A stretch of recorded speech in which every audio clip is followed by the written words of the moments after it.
Experiment, experiment, experiment. That is a direct quote from today's guest. So find out in this episode, what are the 3 experiments that sales leaders should be running this year? This is the Sell Like a Leader podcast for revenue leaders who are on a mission to cultivate a high-performing sales team within their organization.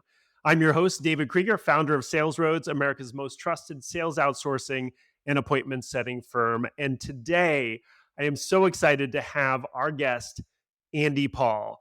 I'm sure most of you guys know Andy, but he is a renowned sales expert and author known for amazing B2B selling strategies. He's got a career spanning decades and has been a trusted advisor to CEOs, entrepreneurs, and sales leaders around the world.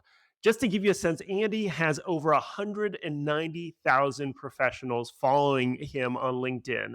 And his work has been instrumental in shaping the sales strategies of numerous companies. He is the host of the Win Rate podcast and author of 3 best-selling books, including Selling Without Selling Out. And he's working on what will be his 4th best-selling book, which will come out later this year.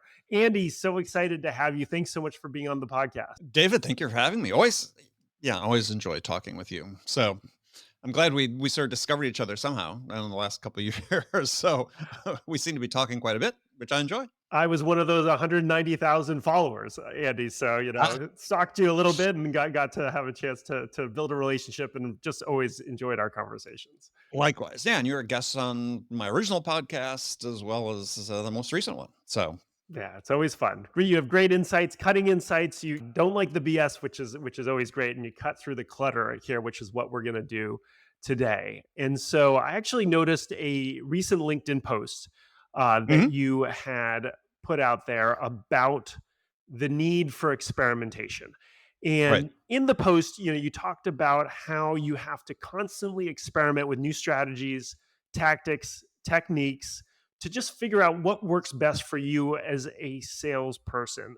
And so, I would love to just start. We're going to dive into that in some detail, but I'd love to get a sense from you as to just why you feel like experimentation is so important in sales. Well, because a couple of reasons. One is, the environment we sell to is always changing. So we need to be able to be adaptable and respond to that. As Darwin said, it's not the fittest who survive, it's the most adaptable who survive. So you need to be ready to be adaptable. And in addition to which, we're never finished products, right? As humans, as sellers, we're constantly evolving, hopefully, in response to the things that are going on around us. And as you said, I've been doing this for an unspecified number of decades. Every day I'm still trying to learn something and something I can apply to selling. So yeah, you never want to stop that. So the experimentations should be part of what you're trying to do each and every time you're interacting with a prospect.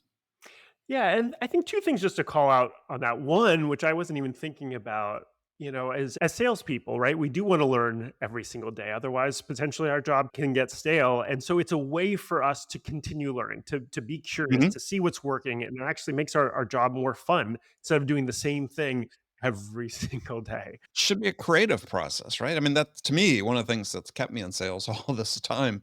In addition, just you can say, well, gosh, it's helping buyers and solving problems and so on. But the fact is, all those are come back to being creative, right? And the experimentation is part of that. Is how can I get better?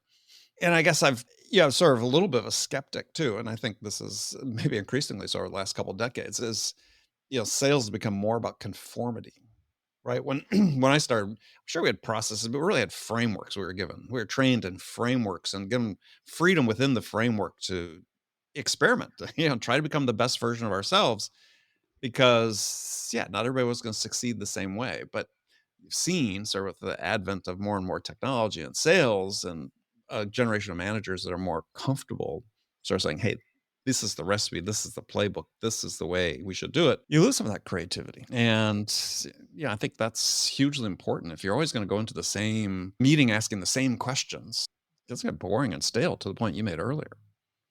Yeah, and I think that it is interesting how technology, and we were talking about this a little bit in the pre-show, can force us into conformity. I mean, with these amazing tools, right? With cadences, with Sales Loft and Outreach, all of a sudden everybody is supposed to follow that exact cadence. And we are all looking at sales lofts numbers and metrics as to what is the best cadence. And then everybody starts following that. And lo and behold, and this goes to the other point I think you brought up, which I think is really interesting, is that when everybody goes in the same direction and starts doing the same thing, especially in sales, especially in prospecting, when there's sort of an exponential aspect of when more and more people are doing it, and so therefore more and more buyers are seeing it, that the environment changes. And all of a sudden, something that didn't work or was working well before doesn't work now. And so, if we are all lemmings and following the same process over and over again, not only does it make things boring and stale, but it actually makes things less effective. Yeah. Well, I think you can also make the argument that we really haven't been that effective, right? That 20 years ago, sort of in the advent of SDRs and specialized sales roles, I guarantee no one went to the buyers and said, "Look, how'd you like it if we sold to you this way?" Right? We're gonna have our least experienced person pick up the phone and call you and try to take some of your time, and then we're gonna hand you off if you agree to somebody else, and it's like, oh, buyers would have said, "Absolutely not." Right? They didn't ask to be sold to this way, and you can really look at the data and say, well, has it really been effective?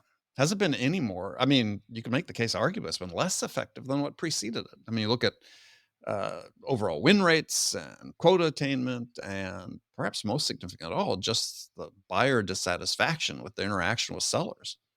I mean, let's not kid ourselves. Buyers never want to talk to sellers, but they become much more certain about the fact they don't want to talk to them in the last 10, 15 years. And I think that's really a result of how we've been trying to sell to them. Yeah, and I think a lack of imagination, because I think, and this is going to go into the experiments and why I think, Mhm. both you and I, think experimentation can be so critical in the sales process, Right. is that we see that things are working.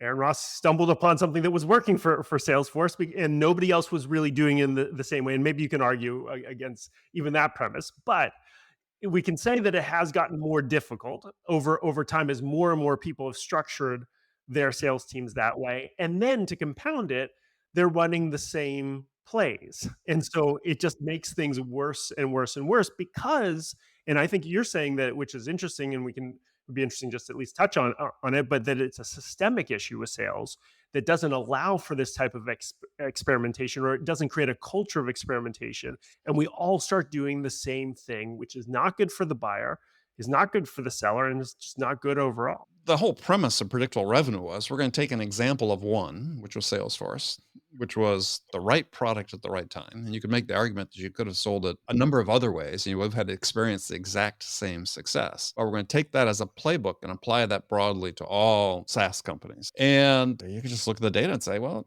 it didn't really work. It doesn't mean that, there haven't been examples of companies that have succeeded, but my point be is they were the right product at the right time, whether it's Outreach or SalesLoft or Gong or whatever. It wasn't the sales model; it was the product. And outside of that, you would say, well, geez, if this sales model really was great, maybe we would have seen a higher success rate of venture funded companies, right? Because this is the way buyers want to buy. But it didn't move the needle on that at all. And what we've seen is this environment where people conflate high valuations with success of the sales model. And as we know, in times of easy money, those two aren't really connected. And so, yeah, I think you can look at the data and say, hey, during this era of quote predictable revenue, and Aaron and I've debated this on my podcast. You can make the argument it hasn't really worked, right? Better than what any alternative could have been. It's just the one we had at the time, but it was all premised on this idea of we're going to do things the exact same way time after time after time. And this is the process. And I've made the argument many times is that, yeah, we've created an industry, let's say on software as a service, where win rates are, if they're in the mid 20%, that's pretty good for a lot of SaaS companies. And that's success. In a business to business environment, you're only winning one of every four or one of every five of your most qualified opportunities. It's not success in my book. I don't think there's any universe where that's a success from a sales perspective. Again, not to be fooled by valuations. As you see in LinkedIn, somebody write, "Well, I was at company XYZ when I ran sales when we went from 7 million to $7 billion valuation." It's like, dude, seriously, let's not get carried away. That wasn't sales success. I think this is an interesting place to jump off. And there's obviously so many different directions we can go, but I'm going to go with the experimentation direction on this because I think it's fundamental and it actually took us to where we're talking about today. So if you are a SaaS founder or a SaaS leader or just a sales leader in general, right? And you're seeing your win rates, and 20%, I think a lot of CROs would be ecstatic. So if maybe they're 10%, maybe they're lower, whatever it might be. So they're seeing something that they feel is not working, they're not hitting their numbers. What's some of the advice that you would give? First of all, just at a high level on experimentation. Then if you want to get into maybe, a handful of experiments that you think are important for sales leaders to think about and that you've either seen success in or you think would be interesting to discuss, I think it would be great to hear that from you. Well, I mean, the argument for experimentation is, as I just said, what you're doing isn't working, right? I mean, what we're seeing in SaaS is the sort of this move away from emphasis on sales to purely on revenue, right? So, hey, I don't want to get too focused on what the sales team is doing because we're really all about renewal and upsell and so on, which is one issue. But I think from the sales side, is it's just I don't know any other way to express it. Other than it's just not working, right? If you're at a 20% win rate, what you're doing is you're saying is we're making really bad choices about where we're choosing to invest our time as an organization. Because we're going to invest it in people that really are never going to buy from us or have a very low probability of buying from us. And the way the model has evolved is to a point you made before, we've gotten really pretty good with marketing automation and so on, various sales tools to generate, things at the top of the funnel. Don't you know the leads, we'll call them, right? At the top of the funnel. And what someone discovered fairly early on in this is, well, as long as that we're selling to sort of this infinite TAM where we can generate opportunity at the top of the funnel, we really don't need to be that good as sellers, right? Because we're going to get a certain yield. It's almost like, and I like to make the argument that at 20%, I could probably say, instead of selling to them at all, when you got a sales qualified lead, just send them a proposal, demo, don't do anything. Just send them a proposal. And I guarantee you're going to win anywhere from 10 to 20% of your opportunities that way. Doing nothing, probably you yield almost as much as the way you're yielding it now at a 20% win rate. Again, a little bit of hyperbole there, but you get the point, right? Much better than doing nothing. If that's the case, well, that's do nothing then, right? I worked for a boss early on in my career who he sort of took that approach. He did it as pure as a qualification exercise, but he said, when we get a lead, we have one conversation, we send them everybody a quote, which we did. And boy, weeded out the people who weren't serious pretty quickly. My thought at that time was, I bet you if there's some I didn't follow up with, I would probably win some number of those, some percentage of those. But I think it's largely true with, companies' low win rates. Doing nothing is not much different than what you're investing time in today. So, if you're at that, you have to experiment, right? I mean, it has to be. Why would you think that it's good for anybody to be at that type of win rate? I mean, even if your seller is making quota and you're only winning at let's say a 30% win rate. I mean, when I was growing sales teams in my early part of my career, we moved people out that only were at 35% win rates. The minimum standard I required and still believe sellers to have is you're going to win more than you lose. So that's it. You're going to win more than you lose. And so how do you get to that point as well? You have to do a better job of choosing who it is you're going to sell to. And right now, I think too many sellers just, I get handed a lead. They feel like compelled, like they have to sell to them. It's like, no, disqualify those that aren't a fit, right? You have to make a choice. You've got a limited amount of time as a seller, limited time and attention, put bandwidth in there in addition to time. Who are you going to invest it in? And I'll work with companies and we'll go through a pipeline review and go through a pipeline. I'll say, so why is this opportunity in the pipeline to a seller? Well, they seem to have an interest. My next question is, well, why are we going to win? Well, I don't know. I haven't talked to them enough. I said, no. You should know, right? If they're going to come into your pipeline, you have to have a pretty good idea why we're going to win. Doesn't mean we will. Why we're going to win before they come into the pipeline. Otherwise, why are they there?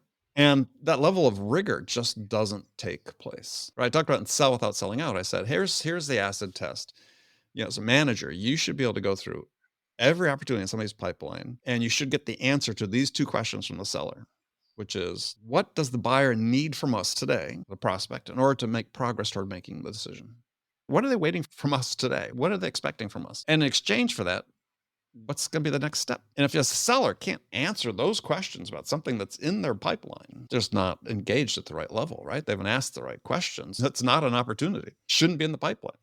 I saw a post on LinkedIn this week from Michael Hoffman, who is a CEO of this company called Past Site that does win-loss analysis. And he said, "Yeah, we've just done 2,000 interviews, B2B SaaS interviews, and win-loss analysis interviews, excuse me." And he's forget the exact figure. I think he said like in 90% of the cases, we ask the vendor to tell us, ask the customer, excuse me, to tell us, well, so this vendor, can you explain to us what they do? The prospect said no, they couldn't. And my response to that was, well, so you weren't doing win-loss analysis because they were never in the competition to begin with. If you're selling to people who fundamentally don't understand what you do, you were never in the game to begin with. Why were they in your pipeline? And this gets to the issue is, they're choosing to spend time with people that they just don't have the possibility, high probability of winning. And that needs to change. And so to increase win rates, it sounds like the two biggest drivers are first figuring out who is your ICP and really defining that pretty clearly and knowing who you should be having those conversations with. And then two, related to that, qualifying them, right, in the right way and getting them out so you can focus your time as efficiently as possible. Once you've done that, are there other important things, or going back to the question of experimentation, are there other things you can do to experiment with your process of bringing people through the pipeline, or even, experiments around who your ICP is? Where does experimentation sit when you're trying to increase your win rates at your organization? Right. Well, so you use the word efficient. The word is really effective, right? Because the minimum goal for every interaction with a buyer that's in your pipeline should be that as a result of this interaction, closer to making the decision afterwards than they were beforehand. Otherwise, what was the point of doing it? Right? What was the point of having the call? What was the point of sending the email? What was the point of having the meeting if at the end of it, they're not closer to making their decision than they were beforehand? So that's effectiveness, right? And that's what the buyer considers value. And they wrote about this in Sell Without Selling Out. Value to the buyer in their buying process is progress.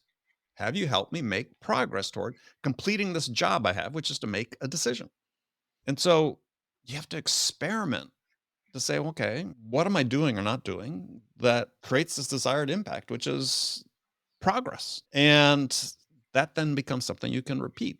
I mean, every situation is going to be a little bit unique, but you have this basis of saying, look, when I talk to customers, we go through this, or I give this insight, or what I share this, ask this question, whatever it is, it has this desired impact of helping them make progress. So you constantly experiment with that. I mean, the thing that, another reason why experimentation is so key in this is that, yes, you're in an ICP and you want to narrow that down as tightly as possible, which you can help yourself by doing by increasing, as you become more effective and improve your win rate, your ICPs can become more and more targeted, because you're going to get this feedback of who's buying, right, based on what we're doing. But even within that, every customer is different, look the same, they can feel the same to you, they have a lot of the same criteria, characteristics. Humans are different. You're talking to humans. And so even within this very narrow band, you need to be able to constantly sort of experiment and improvise a little bit in the moment, because you and I could be, CEOs of companies that do from the outside do exactly the same thing. I'm going to look at my business a little differently than you, right? Maybe it's my culture. Maybe I think the way we do business, the way we approach our customers. Maybe we think about our customers just differently than you do. Well, we do really do our sellers this big disservice. We train them and say, hey, you're going to talk to this persona at this ICP and you ask these questions, you're going to get this answer. Not necessarily, right? And so you want to be alive to that possibility, the fact that it is going to be a little bit different. And you want to really understand their unique perspective on their situation. And that requires, different types of questions, perhaps from one to the other, even though the companies look very similar. And that should really be the goal of a seller. It's not, hey, how can I confirm that this buyer is just like the next buyer? How can I confirm this buyer is different and how they're different than the next one? Because if I identify and really understand those differences, that's going to be my door opening to winning the deal. And with this, I think one of the things I've been challenged with in experimenting at sales roads is in sales. And I think you probably come across this a lot in the research you do for your books. This is a social science, very much a social science, right? Where you can't run a perfect lab experiment. Can you walk us through three experiments that you think sales leaders should incentivize their salespeople to run? And if you can, talk a little bit about the process and the steps of the sales leader in facilitating that experimentation. Okay. Well, one is a little more global, but it's something that I think it's new to a lot of sales leaders. Is you need to experiment with having your sellers travel to meet accounts. So we had talked about just what a tough environment it is for top of funnel activity, outbound in particular, because we've used all these tools in ways we probably shouldn't have to bombard users. But I think that if you're an AE and let's just say you're selling to mid-size or enterprise accounts, mid-market enterprise, and you've got a target account list, which you should have. You shouldn't just have open book, right? You should have 60 accounts, or that's what my friend Anthony Anarino talks about. You should have 60 accounts. Let's take that number of 60 accounts. Go spend time with those accounts. There's nothing better in terms of trying to develop a piece of business at an account.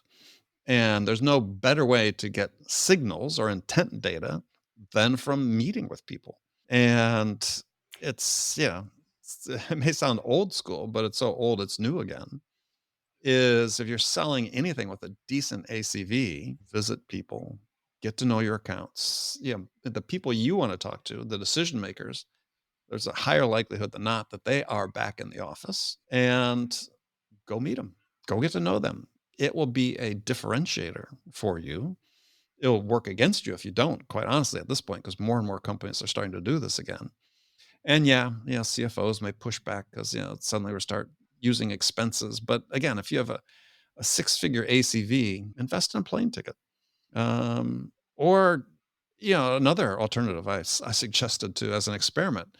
I was talking to a client, and they sell a product that big companies, mid-sized big companies use, and they were located in one of the major cities in the US. And I said, well, try something different this year.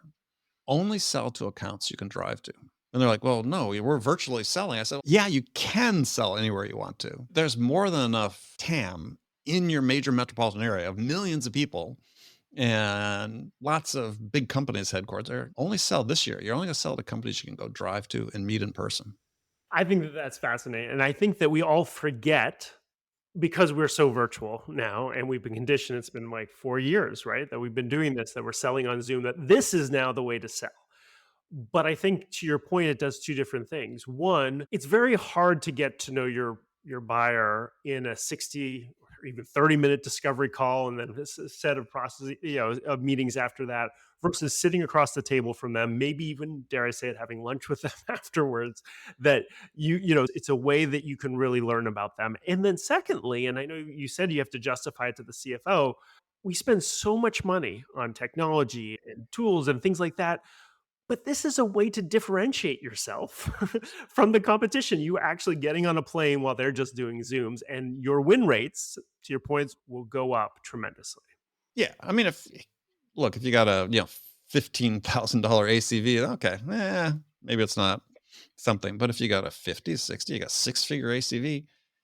Right before the pandemic started, I was presenting to this enterprise sales group, and I said, hey, raise your hands if you've got a six-figure ACV. And there's a lot of sales leaders in the room, and they raise their hand. I said, great. So how many of you actually get on a plane to close a deal? Virtually none. I said, here's what I gotta keep in mind. If I were competing against you, I'd go visit every one of those accounts and I would win all that business. Just saying, just saying. Experiment number two, and this is really for sellers, and this is just a different mindset and a different way to approach, is do your first call without mentioning your product. Meaning, show up as if you don't have a product to sell. You're just trying to find the problem that needs to be, or the problem to be solved, or the opportunity to be addressed with the customer. If somebody's going to say, "Oh, what do you do?" Well, you talk about an outcome. Sure, you can talk about outcome. You just can't talk about your product. And the way I learned that is, as I spent a chunk of my career selling custom products, things that didn't exist. I had a startup that I was working for that we had a few small basket of technologies. And my charter was sort of the first. I was starting they were a defense contractor. I was starting the commercial division for them, but I was the only person at the time. Is the CEO said, "Right, sell to whoever you want. It's just they have to be able to pay for all the development costs and then a certain minimum manufacturing run." So I was just calling on people that, I couldn't pitch a product. I didn't know what the problem was or the opportunity. So I had to have conversations around coming up with and defining and discovering and defining an area we could work on together. So if you can't pitch your product, what are you going to do? And I think it's a great experiment for sellers to try. I love that. I'm actually going to try that and see how it goes. Oh, I'll good. let you know. Um, and that's it for part one of this episode. I didn't want this to turn into a long episode, but also just wanted Andy to be able to share as much as possible of his knowledge around experimenting. And so, what we're going to do is this episode is going to be released in two parts. Next week in part two, you'll find out what is experiment number three, and it's an awesome one. Andy will also guide us on how to structure experiments, how to tell if an experiment is successful, and alert us to the danger of small sample sizes, among other helpful things. So turn into part two next week. Until then, feel free to reach out to me on LinkedIn at David Kreiger. Love receiving your DMs. Until next time.